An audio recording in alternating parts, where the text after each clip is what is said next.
Hello everyone, my name is Christine Llacsa and today I will be presenting on the novel White Teeth by Zadie Smith. I'm focusing on the racial ideology and the idea of identity in the setting of the book, and the setting of the book is in England, which is becoming increasingly multicultural at this time. So first, I want to talk about the author Zadie Smith. Zadie Smith was born on October 25th, 1975 in North London to a Jamaican mother named Yvonne Bailey and an English father named Harvey Smith. Harvey Smith is 30 years his wife's senior. Her mother was born in Jamaica and immigrated to England in 1969. Her background played a great part in inspiring her to write her first novel, White Teeth. When Smith was 14, she had her name legally changed from Sadie Smith to Zadie Smith to reclaim her cultural background for herself. White Teeth has also been adapted into a stage adaptation and a four-part television series. So next, I'm just going to do a brief little summary. White Teeth explores the relationship Archie Jones and his best friend Samad Iqbal have formed throughout their lives, primarily their families. Archie is a down on his luck Englishman whose wife has just left him, and Samad Iqbal is a Bangladeshi Muslim man who struggles to fit into British society. The two are veterans of World War II and initially become friends purely out of circumstance. Archie soon marries a Jamaican woman named Claire Bowden, who is 28 years younger than him. Samad finds himself conflicted between assimilating to English culture and maintaining his own beliefs and cultural identity. Meanwhile, the children of the two families struggle to find a sense of belonging.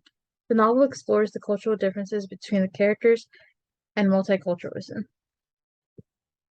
Next, I'm going to talk about identity. So, identity is fluid to each character. Samad's identity consists of his education, religion, culture, tradition, while having a desire to be seen simply as himself. When his coworker mimics him and tells him that he is just a waiter in an argument, Samad longs to wear a tag that says, I am not a waiter. I have been a student, a scientist, a soldier, and my wife is called Alsana. The war is also a big part of both Archie and Samad's identity. The end of World War II is a missed opportunity, especially for Samad.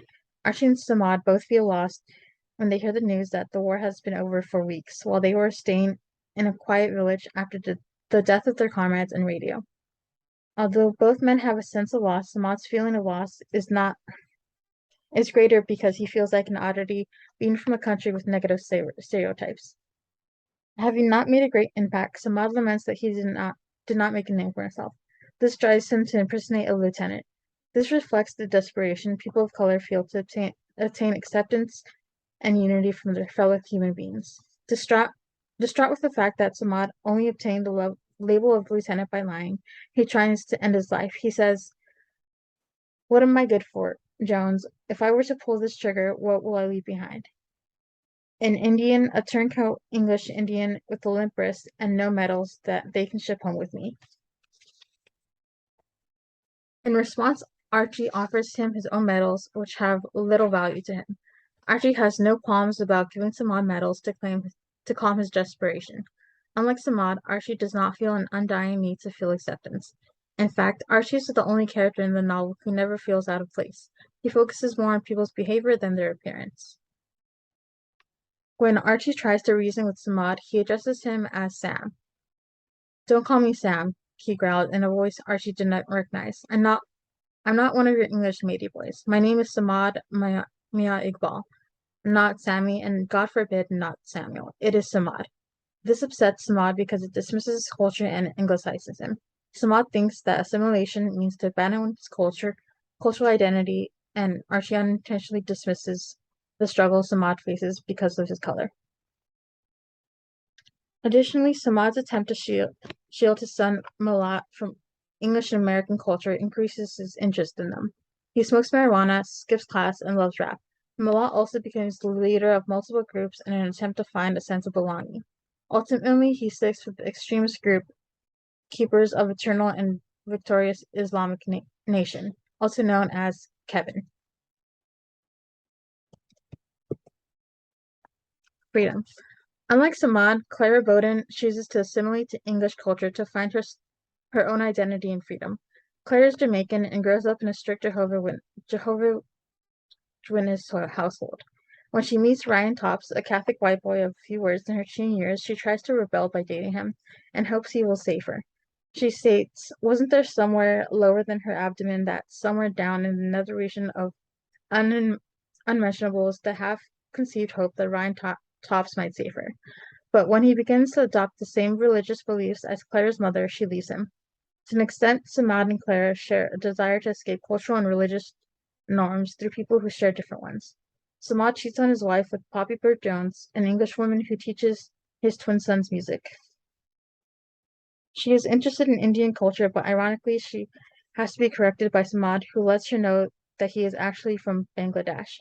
She is described as being disappointed at this correction and concludes, "Well, same sort of ballpark." Poppy represents the fetishism of culture. Samad often holds his tongue at her ignorance of his beliefs in culture. She even tries to use Malat to make a point about culture, which I will come back to later.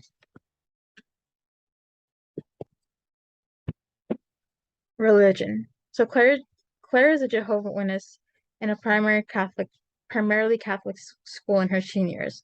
When she is a teen, she promotes her religion, believing that the end of the world is coming. Soon she looks for a savior in Ryan Tops instead. Claire becomes an atheist as she grows older, and her daughter, Irie, desperate to know more of her roots, seeks out her grandmother, who is still a devout Jehovah's Witness. Claire fears that her daughter will be brainwashed, but Irie's beliefs are stronger than that of her mother's, and she treats lessons from her grandmother with fascination instead of belief. It is also revealed that Ryan Tops has become an important part of the Jehovah's Witness Church. He helps Irie's grandmother after her grandfather passes away. Unlike Irie, Samat sees religion as an integral part of who he is and who he wants his sons to be. After cheating on his wife, Samad becomes obsessed with the idea of saving his children from damnation. He fears his Muslim faith is started in England and sends his sons away to preserve his identity and soul. Death. So death serves as an underlying force between several of these characters. After a scooter accident with Ryan Tops, Clara loses her front teeth and feels betrayed that Ryan leaves the accident relatively untouched. This pushes Clara to find her own way of living her life. This is much like Archie after a baker stops him from attempting suicide. Alsana vows to take an oath to never speak directly to Samad after he sends their son to Bangladesh. This likens her presence to that of looming death. She does not reassure him. She only leaves him with possibilities and the unknown. This also gives Alsana authority. And the quote says, "She would determine never to say yes to him, but to rather force him to live like she did, never knowing, never being sure." Despite the different backgrounds of these characters, death inspires something from all of them. So irony. Smith uses irony to contrast some of the relationships between the characters. For example, Archie states that he is a nobody compared to Samad, who has a war hero in his family. That's something, isn't it? I'm a Jones, you see. It's like a Smith or nobody, my father used to say. This is ironic because Archie is an Englishman with power and status, but he glosses over this fact. Additionally, Samad has good intentions of maintaining his son's purity, but only has enough money to send one of his sons. He goes back and forth for a long time and even tosses a coin to decide who he should send away. Ultimately, she chooses Majid, who he thinks is the more troubled of the two. By sending him to Bangladesh, but ultimately this endangers his life. Ironically, this has the opposite effect that Samad intended. Instead, Majid becomes an atheist. Finally, Poppy tries to entice Samad's son to bring up the music of Bangladesh by asking him what he listens to at home. His father even makes gestures to try and help him. Instead, he starts to mimic the beats of one of Bruce Springsteen's songs because he is his favorite artist. His obliviousness is like that of Archie. He refuses to define people as just their background. Through this irony, Smith emphasizes the fine line between cultural fetishism and cultural appreciation. Several people struggle to find a balance of assimilation without losing oneself. Unlike Samad, the children in this novel do not think that they have to choose between cultures. Instead, they try to find a balance between them. Through the use of irony, Smith makes the novel more lighthearted and funny, even at serious moments. This makes the read more enjoyable and helps audiences digest prevalent societal issues.